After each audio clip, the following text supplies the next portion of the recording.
with another video on the Redmi Note 5 Pro, and today in this video I'm going to be showing you this latest HavocOS official build, which is the 6th December 2019 build on this device. So let me just quickly go to the settings panel here, and in the about section, I went to the system.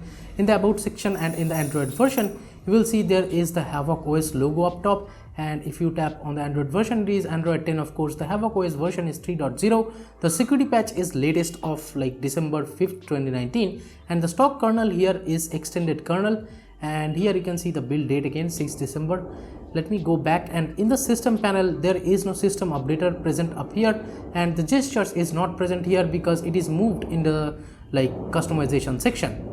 And talking about flashing this ROM, I flashed this ROM with the Orange Fox recovery, and I'll link it below in the description, so do not worry. And if you have already installed Orange Fox recovery, and if you're in a custom ROM, you just need to wipe cache Dalvik system data, then flash the ROM file, and you need a GApps file for this ROM. So I'll suggest you guys to use the bit GApps. I'll put the link for that in the description box below too. You don't need any Fscript or something like Redmi Note 7 Pro or K20 Pro. Here you just flash the ROM file, the GApps file, and reboot. That's how simple it is. And talking about the stock launcher, here is the Pixel launcher present by default. To the left you get the Google Now cards and stuff, and if you swipe down you can get the quick settings panel here, and the stock camera present over here is the MIUI camera, and with this you can shoot videos and shoot portrait pictures and stuff. Everything is working with this MIUI camera, no issues whatsoever. And if you want to install Google Camera too, you can do that, definitely. I'll put the link for that in the description box below. And this is how the quick settings panel looks like. You can add bunch of toggles from here. As you can see,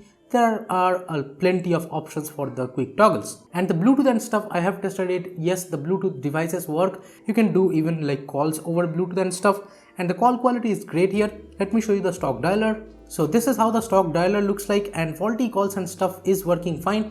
There is also the VoLTE logo up top present, and as you can see there is the call recording option, so that's not a problem. Now let me quickly scroll down and go to the settings again, and here we have the battery settings, and there is smart charging of course, and you can see I have got about 4 hours of screen on time. I have 32% juice left because I did some Antutu score testing and stuff, and here is the Antutu score of this ROM. So as you can see, it has quite a lot of bumped up Antutu score, about 1,50,000, so not a problem here. The performance is great here, no doubt. About 5 or 5+ hours of screen on time if you use the device heavily. And here in the display settings we have the night light and stuff, and you can turn it on to make the display yellowish.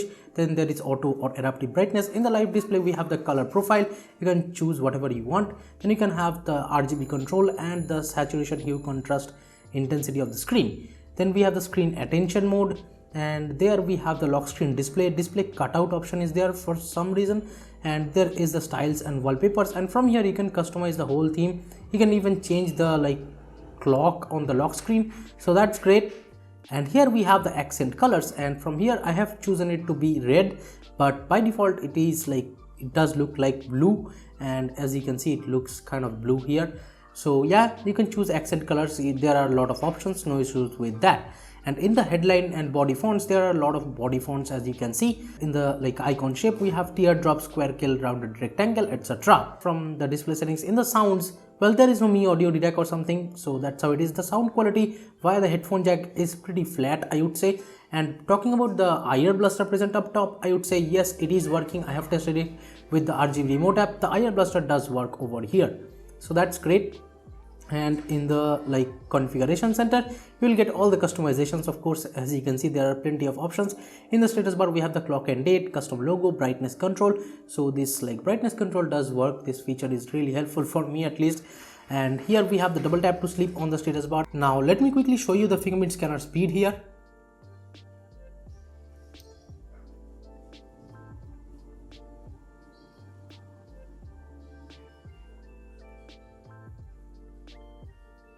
So as you can see, the Figment scanner is quite fast here, not a problem with the Figment scanner. And there is network traffic, carrier label, battery icon style. You can change the battery icon to portrait, circle, dotted circle, and filled.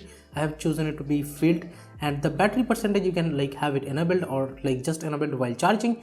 Then there is status bar icons, and you can enable headset, Bluetooth, etc. icons, and even VoLTE icon option is there.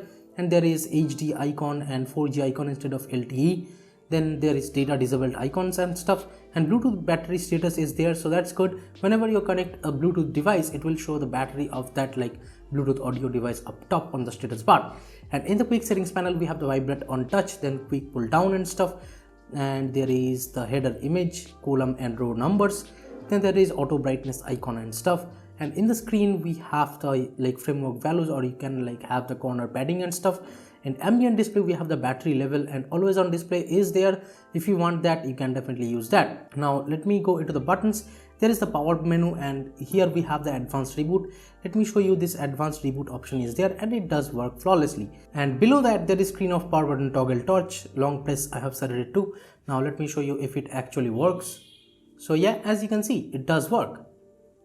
In the gestures, we have the jump to cameras, the system gestures, and the swipe to take screenshot gesture is there. As you can see, it works flawlessly. And there is the screen of gesture, double tap kind of thing. And in the navigation bar, we have the layout and invert layout option in case if you're using 2-button or 3-button navigation. And in the lock screen, we have the double tap to sleep on the lock screen, then the media artwork, music visualizer and stuff. Then there is fingerprint like error vibration and stuff, and the authentication vibration, but there is no like always unlock with the Figment scanner option. So yeah, and there is status bar and quick settings and charging info option is there in the lock screen. And in the notification panel, there is the charging LED, and the charging LED or the notification LED present up top does work super fine.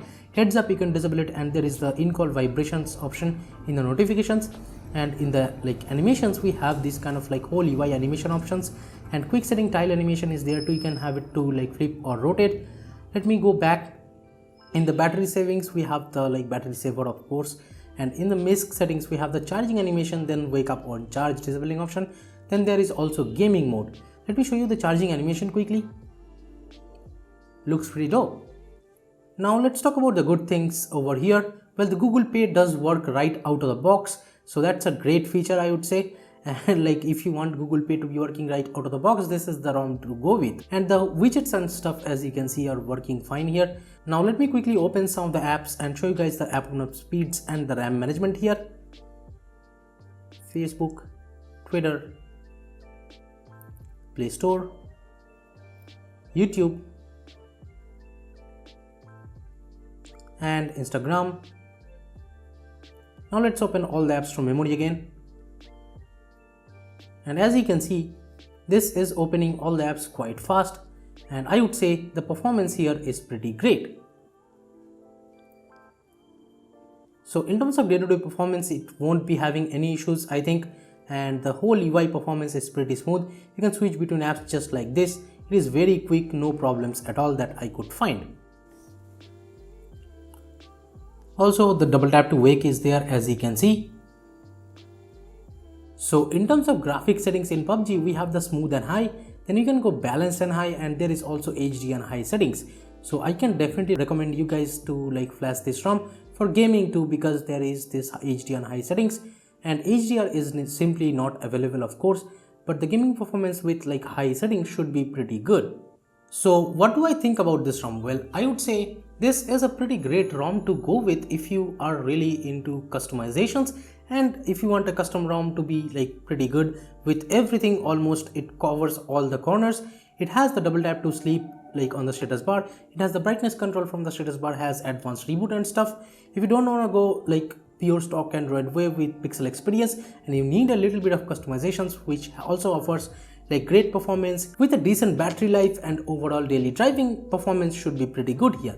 So thank you so much for watching this video guys. Give it a thumbs up if you liked it, subscribe to the channel down there if you have not yet. This is Tito from KD and Tech signing off for today, and I'll be catching you guys in the next one. Bye now.